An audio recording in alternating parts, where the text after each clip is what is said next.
أعوذ بالله من الشيطان الرجيم. بسم الله الرحمن الرحيم. الحمد لله وأفضل الصلاة وأتم التسليم على الصادق الوعد الأمين سيدنا ونبينا محمد وعلى آله وأصحابه أما بعد. السلام عليكم ورحمة الله وبركاته.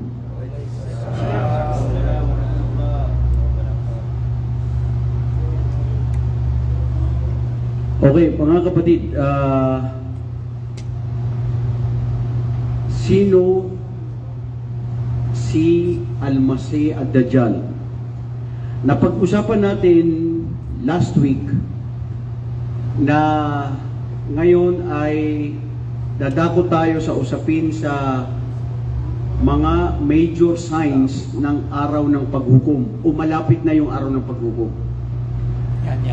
Isipin natin mga kapatid at alalahanin natin na itong ating mga talakayan na ating nakuha ng mga nauna pa tungkol sa fitna, sa mundo, sa parusa sa libingan, yung mga minor signs, ito ngayon dadako tayo sa major signs at saka yung sa patungkol sa mga lindol. Itong mga usapin na ating pinag-usapan dito ay ito yung pananaw ng Ahlus Sunnah wal Jamaa. Itong dapat natin dito tandaan.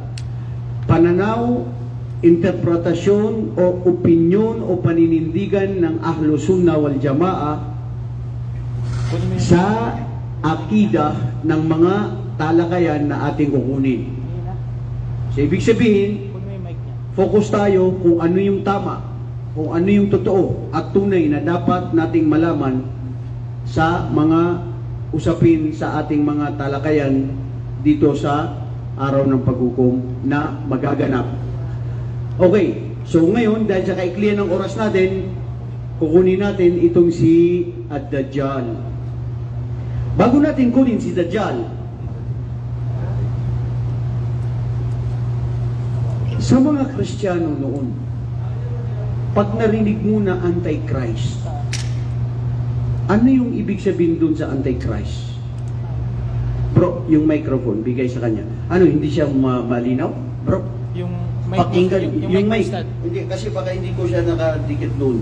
Yung mic mo, Stad, saan? Ha? Yung mic mo. Anong mic ko? Yung sa'yo. Bakit? Hindi siya klaro? Mahina eh. Pakinggan mo doon dyan, bro. Oh, malakas daw dyan. Malakas, di ba? Okay. So, ulitin ko yung tanong. Sino sa mga Kristiyano dati ang tungkol kay pag nasabing si Masih? Bro, Mark, pakinggan mo dun sa labas kung okay yung mic. Kasi kung hindi rin okay, huwag palitan natin kasi sayang yung isang oras. Ito. Ha? Wala? Hindi naririnig daw pala. Ito siya. Hindi, dyan sa ano. Baka sa dugtong ako. Kasi nakakamera, dapat dun siya sa ano. Ayun pala. Ibaba mo, ibaba. Yan. Yo. Tingnan mo nga. So ngayon siguro nakababa na yan. Delay yun. At mas okay na yun. Okay siya ngayon, bro? Delay. Wala pa. Okay, so ngayon tatanong ko ulit sa mga taga Luzon, Visayas, Mindanao, bisag mga Bisaya, pag narinig mo sa'yo si Antichrist, ano yung Antichrist na yun? Sino yung Antichrist? Pananaw ng Kristiyano, ha? Ang gusto ko yung dati ikaw na Kristiyano, pag narinig mo si Antichrist, ano yung pananaw mo dun? Sino siya? Sino tinutukoy dun? Sabi nila si 666. 666. Sino yung 666? Yung Antichrist. Yung Diablo daw, Stad. Demonyo. Demonyo, si Diablo. Oh, iba pang pananaw. Ano? O si Ali. Brother Ali. Mga Muslim.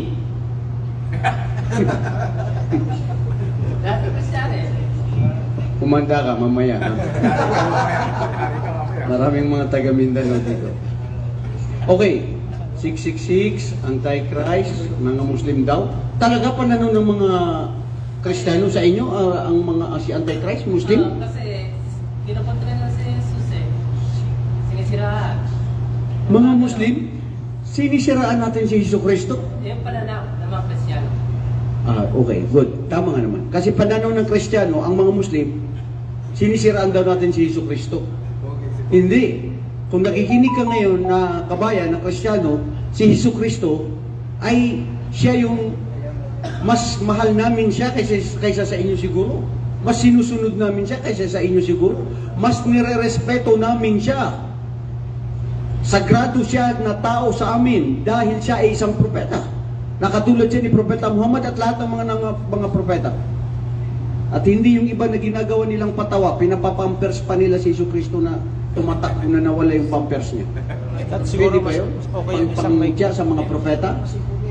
Ustad, mas okay siguro yung isang mic. Ha? Hindi pa rin siya umano? O di kayo bro, tanggalin mo na lang. Yan na lang itap-tabi mo dyan. Tanggalin mo. Okay na? Okay na. Okay na naman, Ustad. Ha? Bro, hindi. Ismail. Bro, mag-text na lang kayo dyan. Kumusta yung mic? Yung mga nanonood kasi doon makikinig eh. Doon yung mapapakita para tuloy-tuloy natin. Okay, so yun. Ano pa yung pangatlo? Aziz. Abdul Aziz. Erfi. Ano yung sa'yo? Yung paniniwala ng Kristyano, yung Antichrist na darating, yung 666, yung meron siyang ano din na tawag sa kanya yung Diablo. Oh, so, okay, pares kayo ni Kwan. So, yun pa rin ang pananaw. Si Ayman, Pogi. Yung mga bulaang propeta o sads na may minsan yung may... Bulaang propeta. Bulaang propeta. Mga tao na nagsasabi na sila daw ay mga propeta. Ayun. So siguro malapit doon ang Antichrist at ano rin at sino siya sa Islam. Ngayon, pakinggan natin ito mga kapatid. Sino man huwa al-Masih ad-Dajjal? Sino al-Masih ad-Dajjal? Sino nga ba siya? Itong si nakikita ninyo ito, hindi ito siya. Maring pagsasalarawan na hindi tumpak. Kasi kung tutunghayan natin sa hadith ni Propeta Muhammad sallallahu alaihi wasallam, ay itong mga nakikita natin patungkol sa kanya ay ano lang yan, kumbaga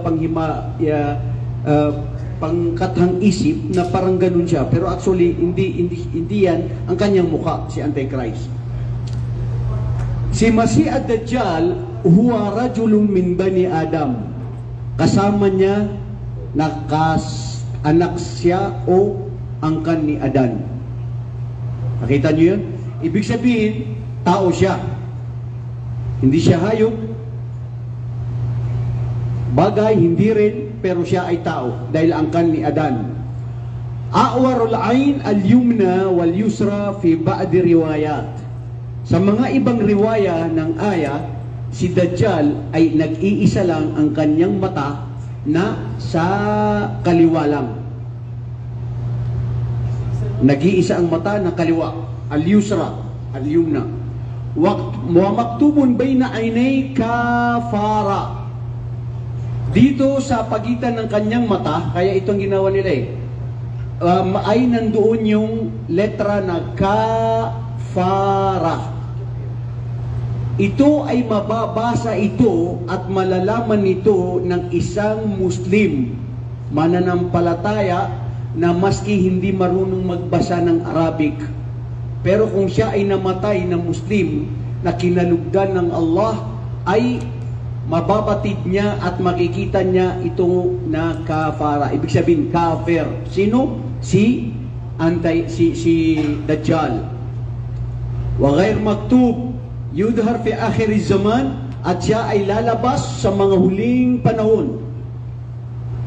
Lalabas siya pag malapit na magunaw ang mundo. Actually, kasama ito sa 10 major sign. Fi akhir zaman ka fitnatin azimat lil bashar. Isipin niyo mga kapatid. pinakamalaking fitna na darating sa mga huling panahon ay itong si Dajjal.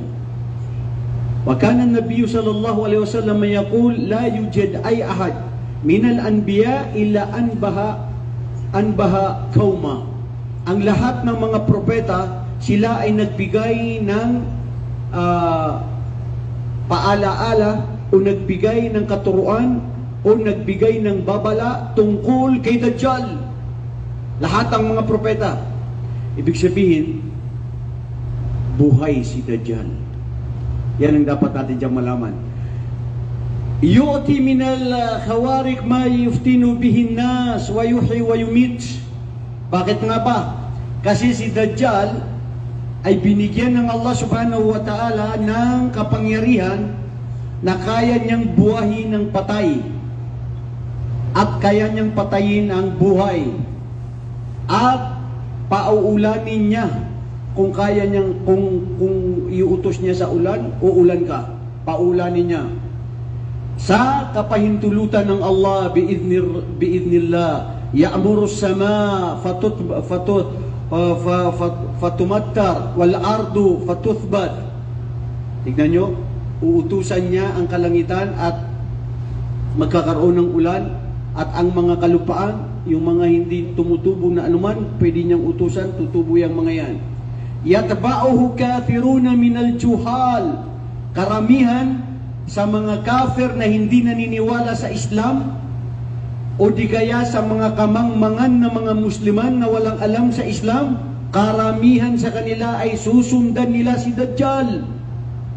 Dahil sa kanyang kapangyarihan, dahil sa kanyang panlilinlang, dahil sa kanyang kasinungalingan, susundan din siya ng mga kababaihan na karamihan, at lalo na ang mga Hudyo, wa aqwamuhu minal ajam, at lalo na ang mga Hudyo na kung saan ito ay inaantay nila, kilala nila, kakampi nila. Ano ang gawain niya?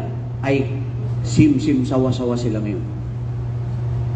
Walang pagkaiba o magkaparehas ang programa ni Dajjal sa kung sino yung totoong mga Hudyo na sila ay mapanlilang kasinungalingan dito sa mundo na kanilang ginagawa. Ito namang nagpicture dito, ewan ko kung ito ba si kayo nang bahala, sino ito. Okay, Hadithu Tamimu Dari.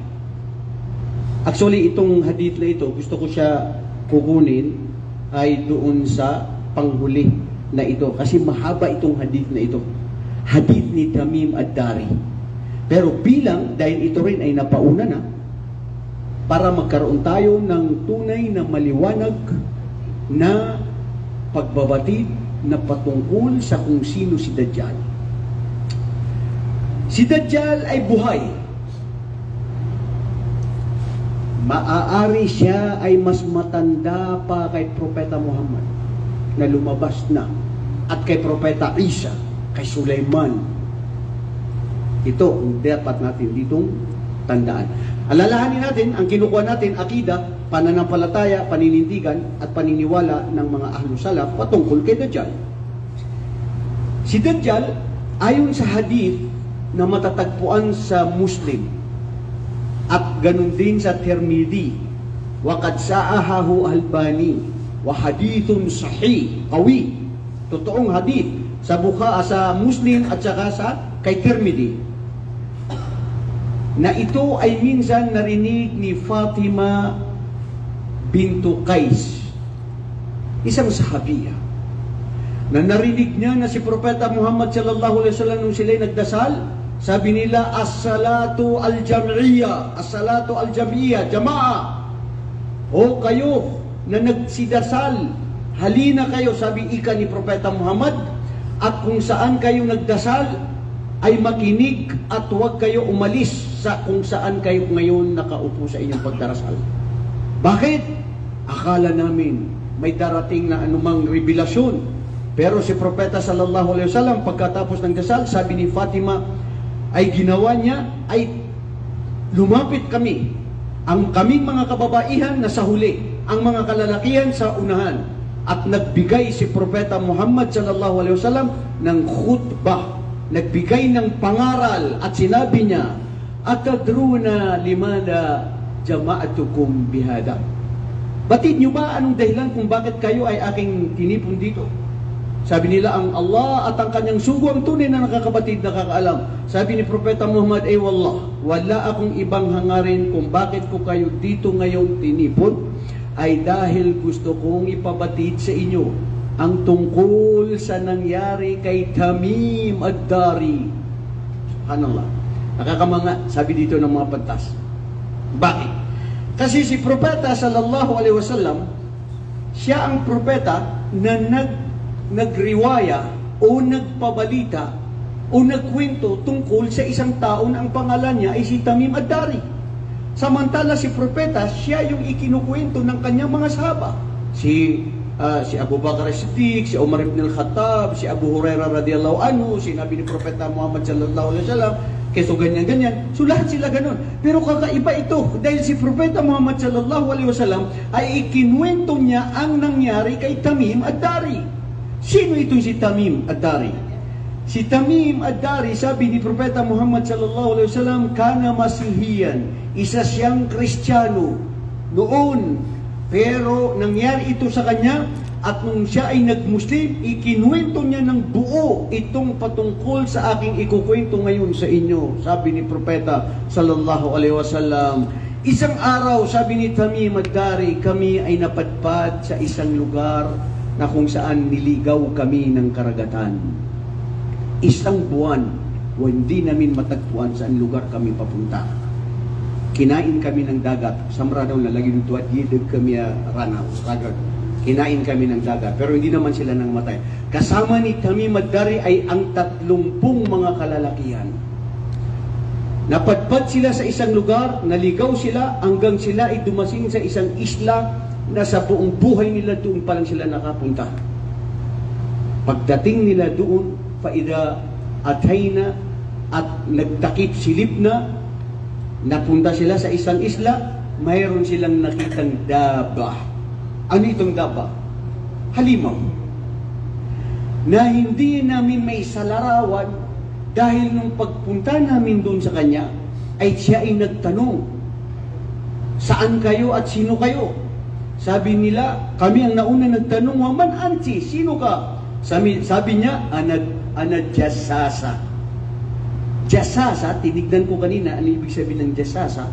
Siya yung nagmamanman o spy o nagbabalita. Jasasa. Maaruf ito sa mga muhaddithin, ang ibig sabihin ng jasasa. Sabi niya, ako ang jasasa. Sabi nila, hindi namin may paliwanag, tao ba ito, pero malapit siya sa halimaw kasi ang dami ng kanyang buhok, napakakapal. Hindi namin makita ang pagmumukha niya pati sa likod niya dahil sa haba ng buhok na napapalipod sa kanya. At sinabi niya, bakit kayo narito? Sabi niya, yun nga, naligaw kami. Nung sinabi niya na sino ka, ako si Jasasa, nagtanong uli siya, hindi niya sinagot yung kung ano yung patungkol sa kanya. Sinabi niya, punta kayo dyan sa isang lugar na kung saan hunaka rajulun yukhbirukum bimasalatikum. Siya ay magbabalita at sasabihin niya sa inyo ang tungkol sa ano ang dapat niyong malaman. So silang 30 nung nakita nila at narinig nila, sabi ni Tamim ad-Dari, narinig ko ito, natakot ako. Dahil ang alam namin ay isang satanas, iblis na kung saan nandoon siya. Yun ang nadama naming lahat. Kaya kami ay nagpursige na dumating at pumunta doon. At doon nila na ipaliwanag na nakita nila si Dajjal. Wallahi mga kapatid, nakakapangilabot itong si Dajjal. Buhay ipapal. Noon hanggang ngayon. Nagtanong si Dajjal, sino kayo? Nagtanong muna sila, si Tamim ad-Dari, sino ka? Sabi niya, al-ana qad araftupuni akhbirukum. Sabi niya, ngayon nalaman niyo na ako kung sino ako. Pero ang gusto kong itanong sa inyo, sabi ni Tamim ad-Dari, sino kayo at bakit kayo dito napadpad? Ikinuwento niya, isang buwan kami naligaw sa dagat at napadpad kami rito at nakita namin yung isang halimo na yan. Sinabi niya, pumunta kami rito sa inyo. Ngayon, bakit at sino ka ba? Sabi niya, Hindi niya sinagot yun. Hanggat hindi niya maitanong ang mga katanungan na ito patungkol kay Tamim ad-Dari. Sabi niya, ano ang pagkaalam nyo sa mga datilis na ito ba ay bumubunga na? Sabi niya, bumubunga ang mga datilis na kinakain ng mga Arabo, ng mga tao. Sabi niya, wallah, may pagkakataon na oras na yan na mawawala at hindi na yan, bubunga. Sabi niya, al-ta'rifuna al-tabariya, al-bahru al-tabariya, al-nahru al-tabariya.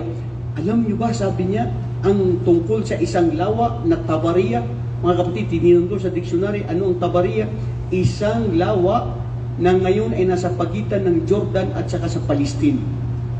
Itinanong niya, sabi niya, mayroon pa ba yung tubig? Sabi nila, marami, fi ma'un katir. Sabi niya, wallah, darating ang araw na wala na yung tubig.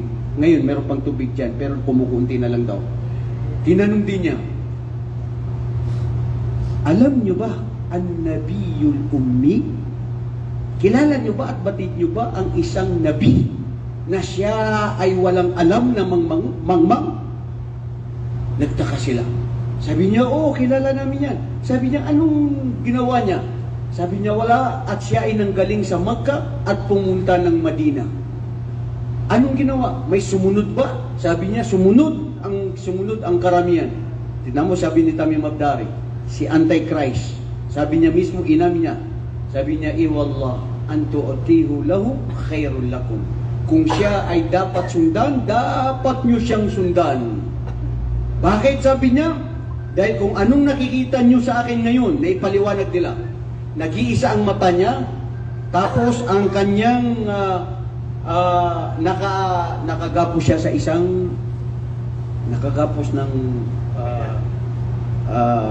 hindi naman tali, pero basta, kadena, nakakadena siya, tapos nakakapangilabot, ang pagmumuka, iisa ang mata niya, tapos nakakapagsalita at sinabi niya yung lahat ng mga yun. Pagkatapos sinabi niya, wallah, sabi niya, kung ako'y pagbibigyan ng pagkakataon, pag dumating at tinakdang oras, lalabas ako rito at walang lugar dito sa kalupaan kundi ito ay wawasakin ko, sisirain ko, magdadanak ako ng dilim, kamangmangan, kaparusahan sa mga tao, at maliban na hindi ako makakapasok sa Makkah wa Yathrib aw Tayyiba.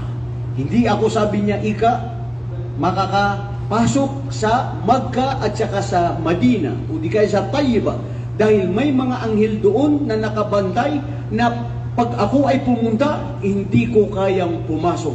Pero lahat ng lugar sa mundo, walang mudun, walang karya, kung hindi ito lahat ay pupuntahan ko at papaslangin ko at fifitnain ko ang lahat ng sino man na nandoon ng mga katauhan. Natakot si Tamim ad-Dari. Nagbigla sila, umalis, napabalik. Pumunta kay propeta, dumiretso sa Madina, fa'a'la na Islama, at siya ay nag-Muslim. Ikinuwento niya. Sabi ni propeta Muhammad, pakinggan niyo ito, dahil sabi niya, a'ajabani hadithu Tamim ad-Dari. Namangha ako sa hadith na ikinuwento sa akin ni Tamim ad-Dari, na ito ay ikukwento ko sana sa inyo. Kung ano yung revelasyon, sabi ng mga pantas, kung ano yung pwede kong sabihin kay Dajjal na hindi ko siya nakita, mismo si Tamim ad-Dari, nauna siyang nakita niya. At kumbaga, magkatugma ang sasabihin ko patungkol kay Dajjal at yung kay Tamim ad-Dari. Ngayon, akida, papasok tayo sa akida. Ang tanong, saan kaya lugar ngayon si Dajjal? Bakit siya hindi namamatay? Ilang taon na kaya si Dajjal? Sinong nagpapakain sa kanya na samantalang siya ay nakagapos? At napakalaki ang kanyang kapangyarihan at hindi siya makalabas-labas. Mga katanungan na yun. Ano ang sagot ng mga Muslim? Wallahu a'lam. Yung microphone. Bigay kay Ayman Pogi. Ilan na kaya ang edad ni Dajjal? Maybe this time, ha? Ano? Maybe ano, bro? Allah alam. To be sure, Allah alam kasi hindi natin alam. Pero ikaw magbibigay ka ng maybe. Maybe ilan? 32 nga po. 32 na siya. 32. Huwag mo kami linlangin, kapatid na Ayman Pogi. Okay. Saan lugar si Dajjal ngayon? Isang isla, Ustad. Saan isla? Walang nakaka-reflex. Ha? China. China? Judgmental kayo talaga, no? Sa China agad, ha? Bakit din yun sabihin sa Marawi? Sa Pilipinas? Arisir? Ha? Sa Mediterranean. Mediterranean? Sino nagpapakain sa kanya? Bakit hindi namatay? Isipin nyo, buhay pa pala siya sa time ni Propeta Muhammad o bago pa dumating ipanganak si Propeta sallallahu alaihi wasallam, at wala pang mga propeta na maliban na nagbigay sila ng babala sa kanilang mga tao na mag-ingat kayo at humiling kayo sa Allah subhanahu wa ta'ala na protektahan kayo kay Dajjal. Dahil napakalaking pagsubok na fitna na darating ito sa bawat pamayanan. O ano? Huwag nyo na pagsukat kasi maliligaw kayo. Huwag nyo nang itanong, bakit sino nagpapakain, saan lugar, tama ba yung hadith na yan, totoo ba yan ganyan-ganyan, dyan kang maligaw bay sa imong kinabuhi ron. Kasi mag-iisip na naman si pilosopo na di matikman na magbayral at tigyan mo na, Dajjal, walang Dajjal. Which is ang totoo, merong Dajjal. Pero ngayon, naipaliwanag na natin si Dajjal, na buhay siya, walang nakakalaam saan lugar, wallahi, napakaliit ng kaalaman ng tao. Look how the highly sophisticated technology that we have nowadays. Walang lugar sa mundo na kung di natutuklas ngayon ng teknolohiya. Dahil sa internet, dahil sa talino ng tao ngayon. Pero ang nakakapagtaka, si Dajjal hanggang ngayon, wala pang nakakita o makakapagsabi sa ang isla na lugar. Ustad, huwag ka na lumayo kasi meron din. Sino? Si Ya'juj wa Ma'juj na siya rin. Kung usapin natin si Ya'juj wa Ma'juj na nandyan din sila sa isang lugar o isang isla o isang may bundok na sila ay nakaharang ng metal na hindi sila makalabas-labas hanggang ngayon. Noon sa una na yun na sila ay ikinalabuso ni sino nagkalabuso sa kanya? Sa mga Ya'juj wa Ma'juj? Zulkarnain. Hanggang ngayon, wala pang nakakatuklas sa lugar, sa teknolohiya ngayon. At huwag kang magtaka, Ustad, kasi meron akong nakita ngayon na bago lang sa last ilang days, isang babae, na galing daw siya sa bansa ng Torisa. At nung dumating siya, galing siya sa Japan at sa mga ibang lugar, may mga tatak yung passport niya. Pero yung lugar na passport niya sa buong mundo, walang lugar na ganun. Nakakapagtaka. Tapos, aywan ko kung AI na naman yun kasi nawala daw yung babae dun sa airport sa New York. Tapos may natagpuan daw sa isang lugar. Mga mapanlinlang nakalahi ni Dajjal. Dahil ang ibig sabihin ng Dajjal, kadib, sinungalin. Anong ibig sabihin ng Dajjal? Kathratul kadab. Sigatul mubalaga na napakasinungalin, napakamapanlinlang, at mapapatotoo kanya sa anong sinasabi niya na kasinungalingan. Na yan ang sinabi ni Propeta sallallahu alaihi wasallam. Darating ang mga huling panahon na kung saan ang mga kasinungalingan, ang mga mapanlinlang, sila ang titilanga, sila yung papakinggan at sila yung paniniwalaan. At yung mga nagsasabi ng katotohanan, sila ang sisiraan at sila yung hindi papakinggan. Ngayon, dumating na ang mga kapanahunan na kung saan kasama pati nila si Dajjal dahil yan ang panghimagsik na gagawin ni Dajjal na nabanggit din sa hadith ni Propeta sallallahu alaihi wasallam na ad-Dajjal, ad-Dajjalun, tatlong klase ng mga Dajjalun na ngayon ay nagsisikalat na sa mga huling panahon na ito ngayon na nasasaksihan natin. Una, mga bulahang propeta na magsasabi sila na sila ay mga propeta. Pangalawa, sila yung mga mapagkunwari na nagsasabi na ganito, pero ang katotohanan hindi. Ngayon, mayroon na. Mga mapagkunwari, mga sinungalin, ngayon nangyayari. Yan si Dajjal na mayroon siyang mga kapamilya, kapuso at kababayan. Yun kasi ibig sabihin nun. Dajjal.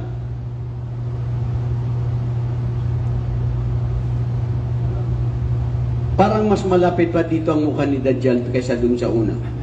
Kasi yung sa una dun, tignan nyo, nakagapos. Wallahi, pero alam nyo, sa totoo lang, ang ganda sana natin tignan o puntahan kung saan lugar si Dajjal.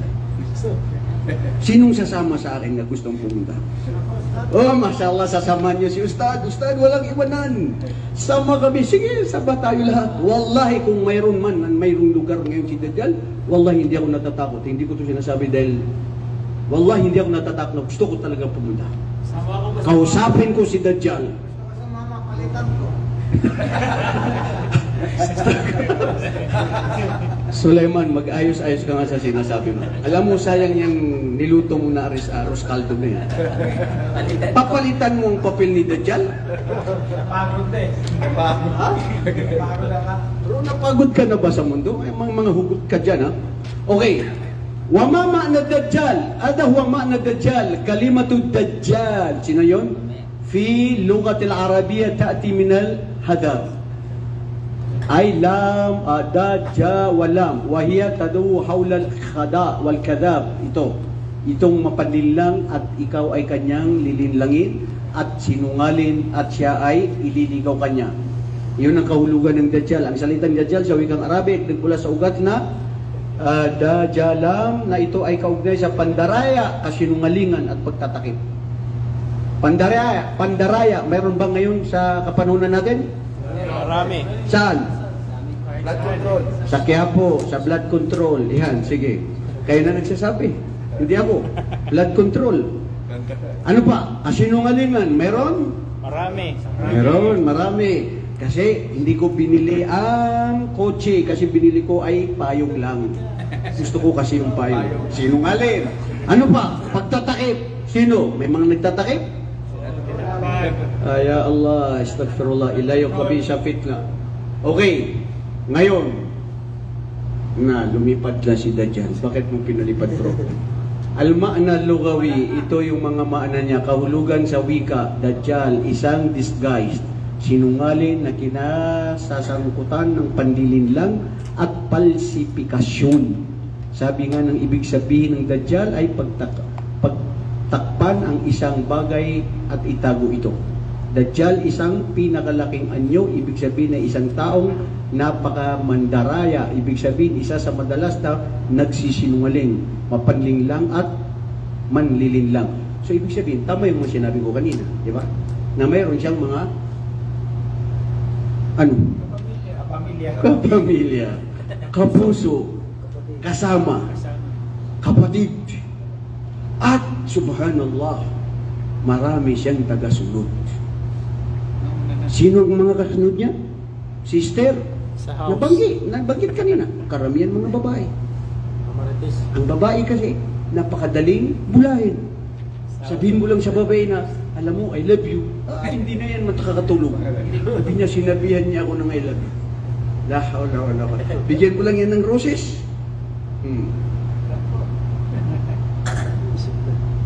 Napakadali linlangin. At hindi lang, sino? Yung mga walang kaalaman. Sino pa? Yung mapagmahal sa mundo. Sino pa? Mga sinungaling, mapagkunwari. Yan ang kasapi na kasama ni Dajjal. At yan ang nagsisilabasan ngayon na nananatili. Dahil bakit? Kasi pag lumabas si Dajjal, hahanapin niya yung mga kasama niya. At marami siyang tagasunod. Titingnan natin sino yung mga kasunod niya dito. Ma'na al-islah, ito ang akida, ito, mga kapatid, subhanallah, kung iisa ang mata, tignan nyo ang Israel, tignan nyo ang mga Zionist, pati ang pera ng Amerika, yung $1, di ba may isang mata? Ano ibig sabihin nun? May kanya-kanya tayong mga pananaw, mga dominante. Illuminati. Yan. Kasama yan sa mga campaign ng mga Illuminati. Importante nakuha natin si Dajjal na ito ang kanyang panlililang na napakalaking fitna. Al-khulasa, to make short, Ad-Dajjal yani kadhab, al-makir, al-mam'uda, alladhi yalbisul haq bil batil. Na siya ay ang akala mo ay totoo siya. Pero yun pala ay nagsisinungaling at ililigaw kanya at ikaw naman ay susunod sa kanya. Yakhda'un nas, lilinlangin niya ang mga tao, ay usamu bidhalika li'annahu akbar min marisi hada naw min al-khada ala wajhil ard. Dahil sa buong kalupaan, siya yung tunay na ililigaw ka at maniniwala ka sa kanya. Lesh, limada ana attabi'u intabi. Dahil susundan mo siya. Hadith yan kasi ni Propeta sallallahu alaihi wasallam. Waktu khurujihi, kailan siya lalabas? Khuruju Dajjal huwa min alamati sa'atil kubra wa yudhar ba'da jifafi imani am. Lalabas si Dajjal na ito ay kasama sa mga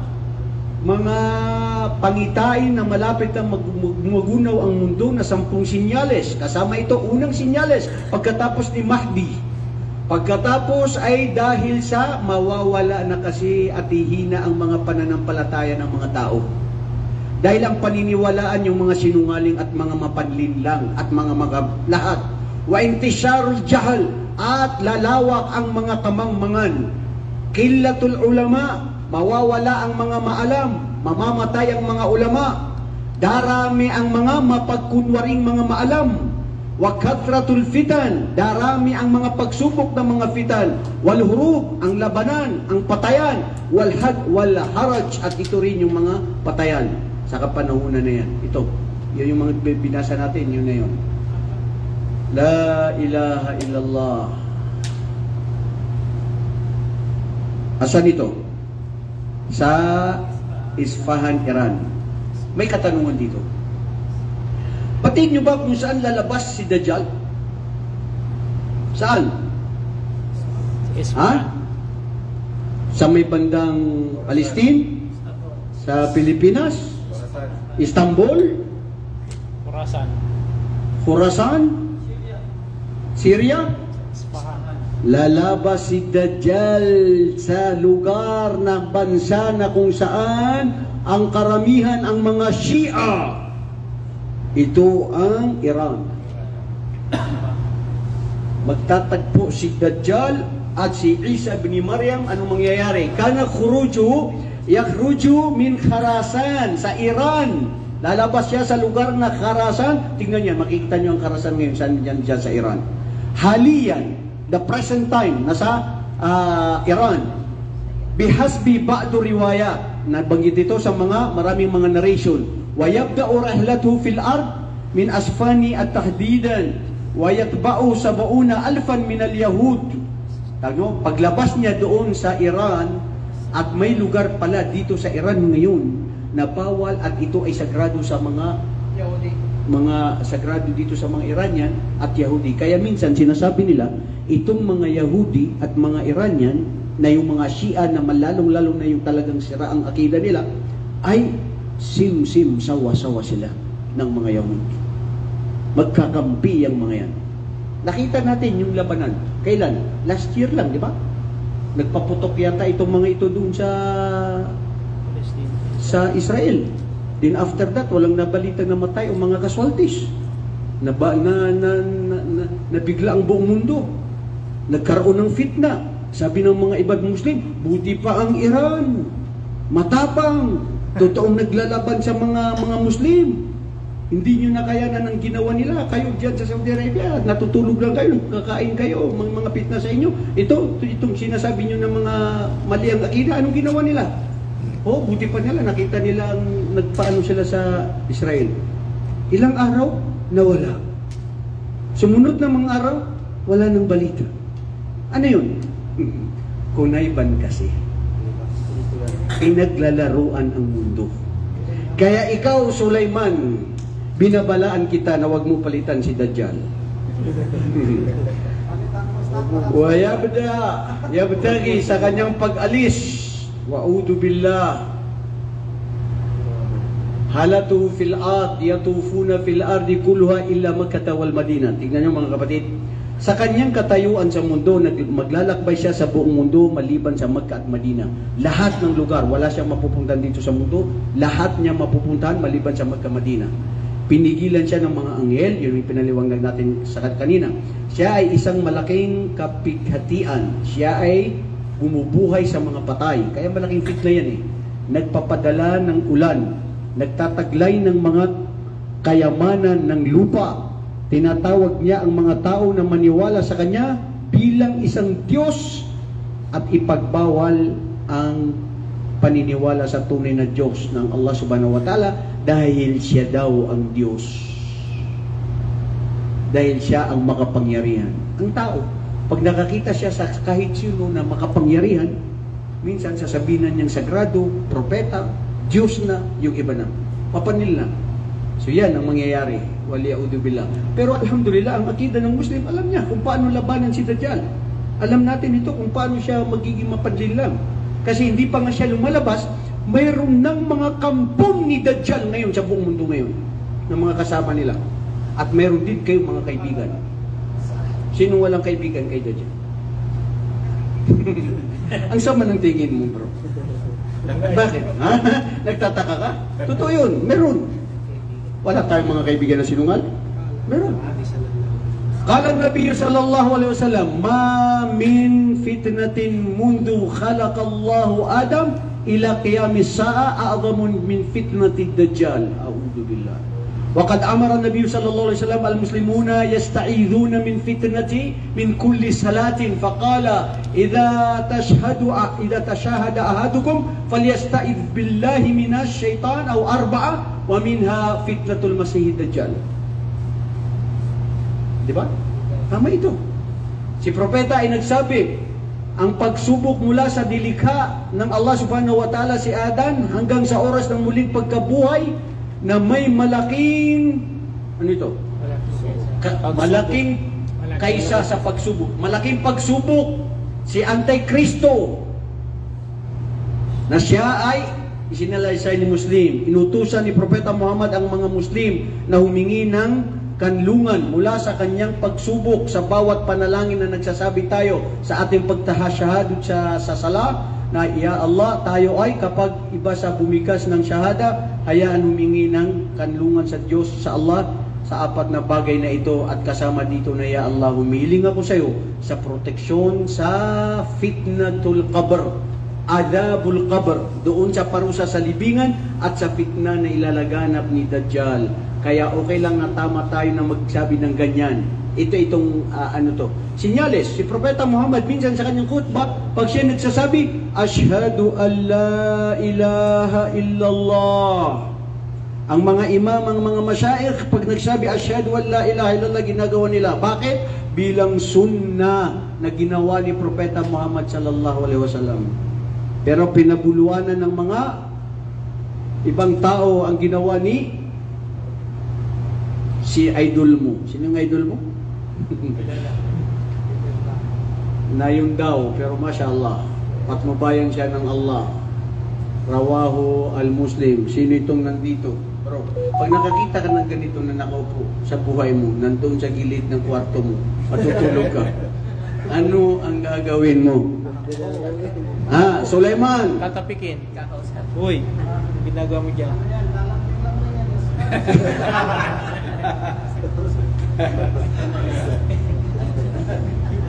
Sasabi mo, alikan ka, wala akong kasama. Ha? La hawla wala quwwata illa billah. Sino ang makakahadlang sa kanyang daan? Ang matatag na mananampalataya. Sa isang mananampalatayang binata, ipapatayin ang Antikristo dahil hindi naniniwala sa kanya. Kasi, ang kanyang fitna na darating, sasabihin niya sa iyo, Ali, maniwala ka sa akin. Bakit? Bubuhayin ko ang tatay mo at saka nanay mo. Hindi mo yan kaya. Pag ginawa ko, maniniwala ka sa akin, akong Diyos, oo, gawin mo, sige. Pag binuhay niya, ang nanay mo, tatay mo, maniniwala ka, kakampi ka na sa kanya. Sabi niya, dito sa kanyang kanan, nandito ang paraiso. Dito sa kaliwa, nandito ang impyerno. So marami ang magiging mapanlinlang na susunod sa kanya. Alam mo bro, parang nakikita ko itong astaghfirullah wal ya'udhu billah, si Dajjal. Bakit? Sa kapanahon na natin yun, pati sa mga ustad, sa mga sheikh, yung mga followers nila, maski alam mo na kung sino yung sinusunod mo na tinitingalangan mo, na pinapaniwalaan mo, na bilib ka sa kanya sa pananalita o sa kaalaman niya, na maski alam mo mali, ayaw mo pa rin bumitsyo, nandun ka pa rin sa kanya. Di ba? Nakapakalaking pagsubok yan bro. Ano siya? Siya si Propeta Muhammad? Naakala mo na, yun na siya, ipagpapalaban mo na, at itatakwil mo ang buong pamilya mo, kaibigan mo, pinsan mo, dahil lang dun sa naglalaganap ng kamalian at kapalukturan na paniniwala at paninindigan at pagsisinungaling. Pero, bakit kaya ang laki ng impluensya dun sa isang tao? Palagay niyo? Ha? Sir, dahil asan yung microphone? Sir, bigyan niyo yung kay sir. Bakit daw? Kasi sige. Huwag mo na. Okay na yan. Ha? Si Sir Tarek. Oh, anong nangyari? Tarban. Hindi. May ano ito eh. Sinong huling humawak nito? Pinaglalaroan niyo bro. Oh, ano? Oh, ano? Sabi? Ustad, siguro sad na minsan kayo sa tao pag pag parehas kayo na sa doon sa yung gawain ba, pag similar kayo ng gawain, so pag magkatugmayan, so magiging mo siya, like kumbaga ganoon kasi pag malaking influence sa pag yung ng tao, like yung kumbaga sa akin din niya, pag nagka-match kayo, Nagka-match kayo. Sim. Kung magnanak or sinungaling kayo gano'n, so parang mas papaburan mo yung gano'ng Kabrad ko yan. Kapraternity ko yan. Sisterhood ko yan. Oo. Brad, mag-apply ako. Bro, naka-apply yung pinsan ko. Ako ang unahin mo kasi magkabrad tayo eh. Ayan. Anong sinabi ng hadith ni Propeta sallallahu alaihi wasallam? Al-maru ala dini khalili. Kung sino kinakasama mo, pinapaniwalaan mo, yun ang magiging katulad mo. Okay, mga kapatid, at ito nga ang tungkol sa kay Dajjal. Okay, si Dajjal, pag dumating siya, anong gagawin? Maninirahan siya na pagdating niya sa isang lugar, 40 taon, 40 buwan, 40 araw, 40 gabi. Paano yun? Lilinlangin kasi ang tao eh. Sabi dito ng mga pantas, hindi dahil sa 40, akala mo na yun na yung pananatili niya doon. Dahil malilinlang ang tao, pwedeng magtagal doon, pwede hindi.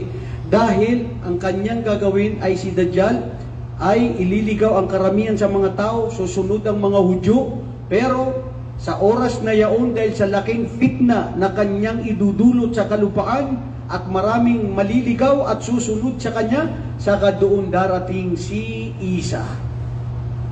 Si Jesucristo ay darating dahil walang pwedeng pumatay kay Dajjal maliban kay Isa. Walang nilalang na kaya niyang patayin si Dajjal. Dahil sa kapangyarihan nga niya, siya ang nakakabuhay, pumapatay, napapaulan niya, napapatubo niya ang kalupaan, at naano niya, sinong kaya? Wala maliban kay Isa ibni Maryam. At si Dajjal sa mga huling panahon, mga kapatid, nananaig na siguridad na pananampalataya na bali ang krus, pinatay ang baboy, at ang Islam lamang ang tatanggapin sa mga oras na ito. Bro, bakit may krus sa mga Kristiyano? Anong sagrado doon? Anong paniniwala yun?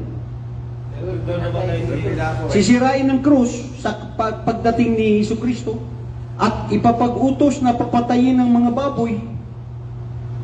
At matatakot at magtatago ang mga Hudyo na mga makapangyarihan ngayon. Sa mga huling panahon, sila ang matatakot, sila ang paparusahan, dahil katatakutan nila ang mga Muslim, dahil mismo ang mga dahon o ang mismo ang mga puno, magsasalita yan. Sasabihin niya, Abdullah, o ikaw Muslim, halika dito, nagtatago dito si Hudyo.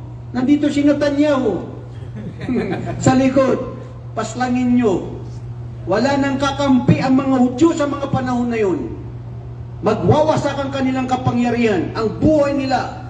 Wala nang pagsisisi sa oras na yun dahil hindi natatanggapin ang oras ng pagsisisi. May oras ang pagtauba.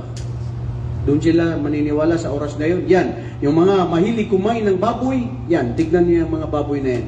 Pati sila kung anong mangyayari sa kanila. La hawla wala quwwata illa billah. Bakit bawal ang baboy na masama, pero bakit panilikan ng Allah? Sagutin mo yun.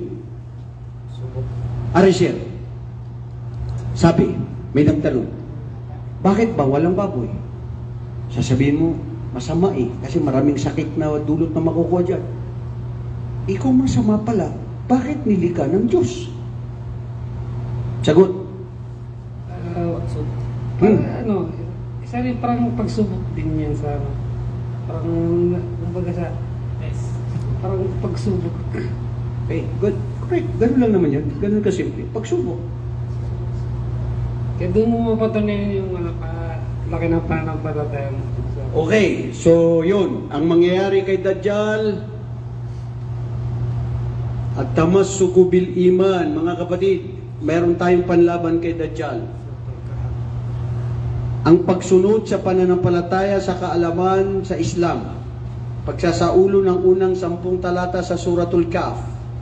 Pagsusumamo at pagkatapos ang bawat panalangin na maghiling sa Allah subhanahu wa ta'ala at magpapakupkop kay Dajjal. Ito yung mga pwede nating sabihin. Allahumma inni a'udzubika min fitnatil masih Dajjal. At kasama itong sa Suratul Kahf na 10 ayah. Pero sa totoo lang mga kapatid, naman mga hako, bago yan magdiin, bakit hanggang ngayon hindi pa nakikita si Dajjal? Ha? Bro, in conclusion, akida ang pinag-usapan natin. Naniniwala kayo sa ikinuwento natin? Yes, 100%. Sino nagdududa? Wallahi, magduda ka dito, pagiging kufr. Kasi maari kang magduda, kasi sasabihin mo, hanggang ngayon hindi pa nakikita yung lugar ni Dajjal. Ilang taon nakagapos, paano siya kumakain? Hindi ka tanggap-tanggap ng lunch, kasi ang utak ko na yun, pairalin ko. Kabinigyan ako ng Allah ng talino. So sasabihin ngayon na si Dajjal, na nabubuhay ng ilang 1,000 taon, na walang nagpapakain, nakagapos, nananatili na buhay. Tatanggapin ba yun ng logic? Oo. Bakit? Kasi Muslim ako. Bakit? Sami'na wa ata'na. Ghufranaka rabbana wa ilaykal masir. Patawarin kami ni Allah at kami ay babalik sa iyo. At naniniwala kami sa lahat ng ano ang ikinuwento at sinabi ng iyong propeta at lahat ng mga imposible na sinabi ng propeta Muhammad sallallahu alaihi wasallam, dahil yun ng Islam, pagsuko at pagtalima at pagsunod. Takbir! Assalamualaikum warahmatullahi wabarakatuh.